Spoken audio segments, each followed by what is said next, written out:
बिहार की बक्सर लोकसभा सीट ने इस वक्त सबको परेशान करके रखा। दोनों मुख्य गठबंधन का खेल बिगाड़ने में सक्षम है। अच्छा, ददन पहलवान और आनंद मिश्रा भी एक अनिल चौधरी हैं जो कि बसपा के टिकट पे वहां से चुनाव लड़ रहे हैं। आनंद मिश्रा और अनिल चौधरी जो है ये तो कंप्लीट जीतने के लिए नहीं बल्कि किसी न किसी को हराने के लिए चुनाव लड़ रहे हैं। अपना गुतिया का वोट नहीं मिलेगा सुधाकर सिंह को। राष्ट्रीय मुद्दों के आधार पर भारत का प्रधानमंत्री चुनने के लिए वोट करेंगे अगर बक्सर के लोग तो बीजेपी।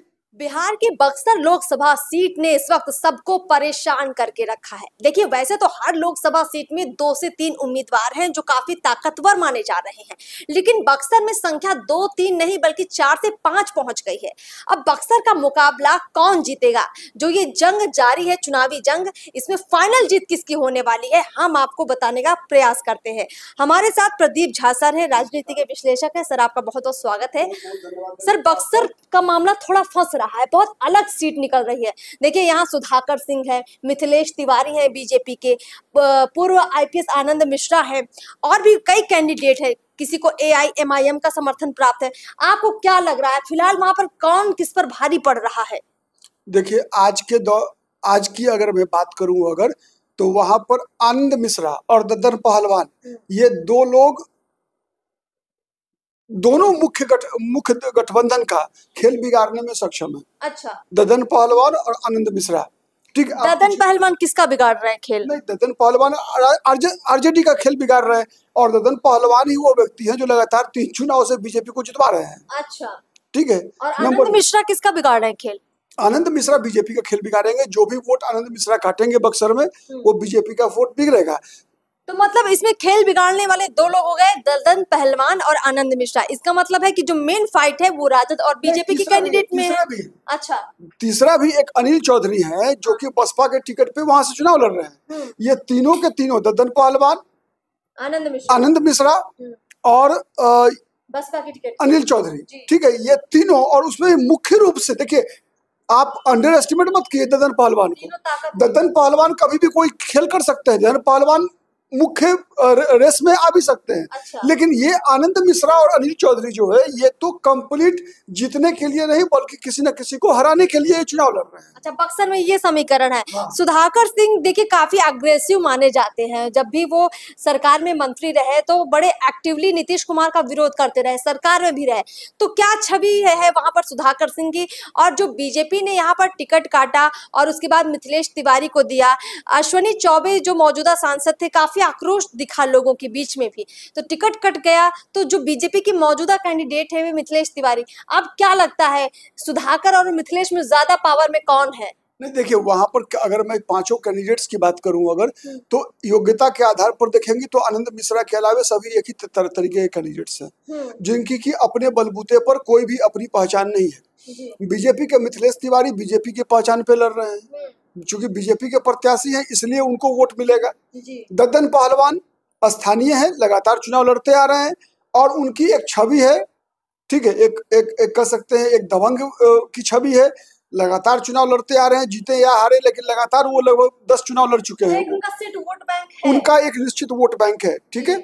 रही बात सुधाकर सिंह तो एक अनुशासित कह सकती हैं आप व्यक्ति के रूप में उनकी ख्याति है। ऐसी ख्याति है जो जिस व्यक्ति का कि अपने पिता से भी लगातार बनता नहीं है। ठीक है। भ्रष्टाचार के कई आरोप उन पर खुद भी है, लेकिन नीतीश कुमार का भ्रष्टाचार के गिनवाते रहते हैं। तो इसलिए के भरोसे वो भी है। हाँ, वो भी केवल लालू प्रसाद के वोट बैंक के भरोसे हैं। उनके अपना गुतिया का वोट नहीं मिलेगा सुधाकर सिंह को। अच्छा। लेकिन वो सुधाकर सिंह लालू प्रसाद का जो वोट बैंक है माई, ठीक है, और उस माई में ददन पहलवान जो है अपना टांग अड़ाए हुए हैं, तो उससे कट रहा है वो। तो हाँ, तो वाई अगर कटा तो फिर एम बचेगा और अब वाई का आधा पैर बचेगा।